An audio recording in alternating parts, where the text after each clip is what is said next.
प्रदेश में महामारी अलर्ट सुरक्षित हरियाणा को लेकर लगाए गए लॉकडाउन को लेकर रतिया में दुकानदारों की बड़ी मुश्किल है।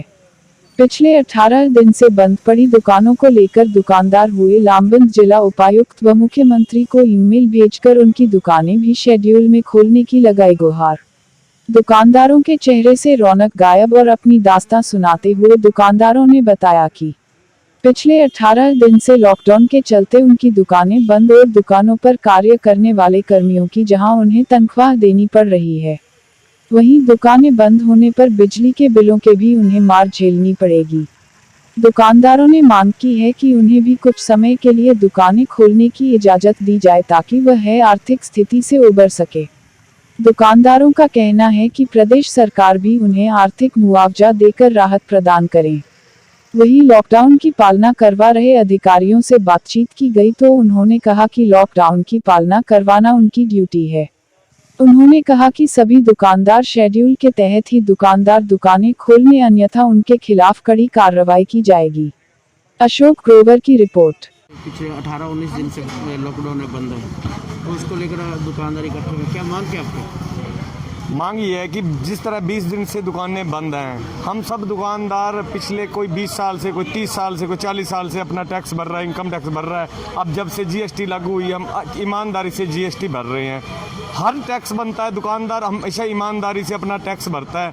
कहते हैं कि टैक्स से ही सारा देश चलता है। मैं इतना कहता हूँ कि सरकार का भी तो कोई दायित्व बनता है कि हमारे लिए कुछ सोचे। 20 दिन से दुकानें बंद हैं, दुकानों का किराया बढ़ता है, जिन्होंने बैंकों से लिमिट बनवा रखी है उनको लिमिट का ब्याज पड़ता है, और दुकानों का किराया पड़ता है, जो सेल्समैन लगे हुए हैं उनकी तनख्वाह पड़ती है। लेकिन सरकार ने अभी तक कोई भी अपना दायित्व नहीं निभाया। जो भी मुआवजा वगैरह जो कुछ भी बनता है, चाहे बिजली का बिल माफ़ हो, दुकानों का किराया माफ़ हो या ब्याज माफ़ी हो, कुछ दुकानदारों के लिए जब से देश आज़ाद हुआ है, दुकानदारों के लिए तो आज तक कभी कुछ सरकार ने कुछ किया ही नहीं है और ना ही कभी हम उम्मीद लगा सकते हैं। फिर भी आप सब सोशल मीडिया वाले या टीवी चैनल वाले बहुत मेहनत करते हैं कि दुकानदारों को कुछ ना कुछ मुआवजा दिया जाए। आपका और आपके टीवी चैनल का बहुत धन्यवाद करते हैं कि आप प्रयास कर रहे हो कि दुकानदारों को भी कुछ ना कुछ मुआवजा, कुछ ना कुछ लॉकडाउन का कुछ ना कुछ मिलना चाहिए।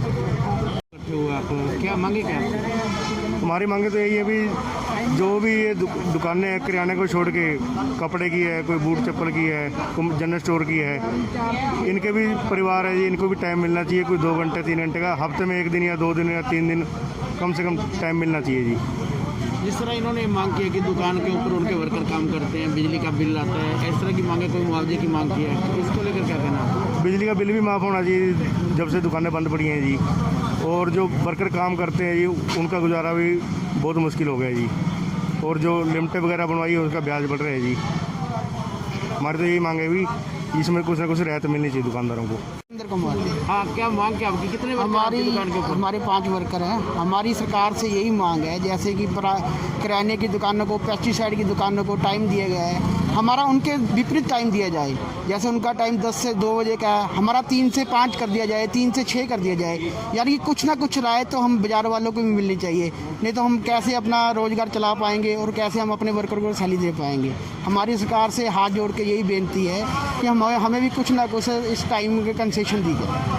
धन्यवाद। ਸਾਡੇ ਦੁਕਾਨ ਤੇ ਮੁਲਾਜ਼ਮ ਲੱਗੇ ਹੋਏ ਨੇ, 25-30 ਮੁਲਾਜ਼ਮ ਨੇ, ਠੀਕ ਹੈ। ਉਹਨਾਂ ਦਾ ਖਰਚਾ ਪੈ ਰਿਹਾ, ਸਾਰਾ ਕੁਝ ਪੈ ਰਿਹਾ, ਠੀਕ ਹੈ। ਸਾਨੂੰ ਸਰਕਾਰ ਨਾਲ ਇੱਕੋ ਗੁਹਾਰ ਹੈ ਵੀ ਸਾਨੂੰ ਜਿਵੇਂ ਕਰਿਆਨੇ ਵਾਲਿਆਂ ਨੂੰ ਟਾਈਮ ਦੇ ਰੱਖਿਆ ਉਵੇਂ ਸਾਨੂੰ ਟਾਈਮ ਦਿੱਤਾ ਜਾਵੇ 4 ਘੰਟੇ ਦਾ, ਠੀਕ ਹੈ। ਬਿਜਲੀ ਦੇ ਬਿੱਲ ਸਾਡੇ ਮਾफ़ ਕੀਤੇ ਜਾਣ। ਪਿਛਲੇ ਵਾਰੀ ਲੋਕਡਾਊਨ ਲੱਗਿਆ ਸੀ ਉਦੋਂ ਵੀ ਨਹੀਂ ਬਿਜਲੀ ਦਾ ਬਿੱਲ ਕੋਈ ਮਾफ़ ਕੀਤਾ, ਠੀਕ ਹੈ। ਐਕਟੀ ਬਿਜਲੀ ਦੇ ਬਿੱਲ ਮਾफ़ ਕੀਤੇ ਜਾਣ। ਸਾਨੂੰ ਪ੍ਰਸ਼ਾਸਨ ਨਾਲ ਹੀ ਗੁਹਾਰ ਹੈ ਵੀ ਸਾਡਾ ਮਸਲਾ ਹੱਲ ਕੀਤਾ ਜਾਵੇ ਬਾਜ਼ਾਰ। इसको लेकर आपने कोई अपनी डिमांड भेजी कोई? ਦੇਖੋ ਜੀ, ਪਹਿਲਾਂ ਅਸੀਂ ਸੈਟਰਡੇ ਨੂੰ ਅਸੀਂ ਸੀਐਮ ਨੂੰ ਸਾਹਿਬ ਨੂੰ ਭੇਜਿਆ ਸੀ, ਅਸੀਂ ਈਮੇਲ ਕੀਤੀ ਸੀ, ਮਗਰ ਸਾਡੀ ਸੁਣਵਾਈ ਨਹੀਂ। ਇਹਨਾਂ ਨੇ ਲੋਕਡਾਊਨ 3 ਫਿਰ ਲਾਤਾ। क्या मांगे क्या आपकी दुकान? मांगे है जी, लॉकडाउन ठीक है, सरकार की गाइडलाइन है भी लॉकडाउन है, और दुकानदार जो रह गए बेचारे, किराने वाले को समय दिया गया, पेस्टिसाइड वालों को समय दिया गया, स्पेयर पार्ट वालों को दिया गया है, सारी अनाज मंडी खुली है। प्रशासन से यही मांग है, देखो कपड़ा, जूता और जनरल स्टोर से कोरोना नहीं फैलने वाला, ठीक है। और ऐसे लोगों को भी समय देना चाहिए 2-3 घंटे। और जो बिजली के बिल हैं, खर्चे हैं, ये तो निरंतर कभी नए रुकने वाले नहीं। ये तो दुकान के बंद शटर के भी खर्चे लगेंगे जी, तो प्रशासन से यही गुहार है, इनको समय दिया जाए। और अब ये सड़क का निर्माण हो रहा है, बिजली के फालतू पोल हैं, इनको भी हटाया जाए यहाँ से। महिला शौचालय है वो बनाया जाए। जो ज़रूरत के काम है वो भी सरकार को चाहिए, करने चाहिए। ज़रूरतमंद मूलभूत सुविधाएं हैं जी, जो महिला शौचालय है उसका भी निर्माण होना चाहिए। पालना को लेकर आज आप बाजार में गश्त पे हैं, हाँ किस बिल्कुल तरह का लोगों को मैसेज देना चाहोगे? बिल्कुल जी, भीड़ इकट्ठी नहीं होने दे रहे हैं हम बिल्कुल। और जो लॉकडाउन को उसके पालना बिल्कुल करनी पड़ेगी, जो हरियाणा गवर्नमेंट ने इंस्ट्रक्शन दे रखे उस हिसाब से। दुकानों पे भी जो है ना, लोग एक एक करके गोले लगा के उस टाइप से लाइनों में के अंदर खड़े होने चाहिए। उस टाइप से हम पालना करवा रहे हैं अपने रतिया शहर के अंदर। तो कई दुकानें भी खुली हुई हैं, उसको लेकर क्या कदम उठाए जा रहे हैं? कोई ऐसी कोई मिलती है तो उसको लेकर? उसको हम चलान कर रहे हैं, वैसे बाकी हमें नहीं मिली है। कोई भी इस टाइप की मिलती है तो के बिना जो खुली मिलेगी हाँ, उनके चलान बिल्कुल कर रहे हैं जी। हम लगातार चलान हो रहे हैं और गश्त लगातार हमारे SHO साहब के साथ भी पुलिस पूरी मुस्तैदी के साथ काम कर रही है यहाँ। और कोई भी फालतू वो नहीं हो रहा है जी। बिल्कुल हम अपनी तरफ से बिल्कुल पूरा लॉकडाउन की कोशिश कर रहे हैं। Thank you.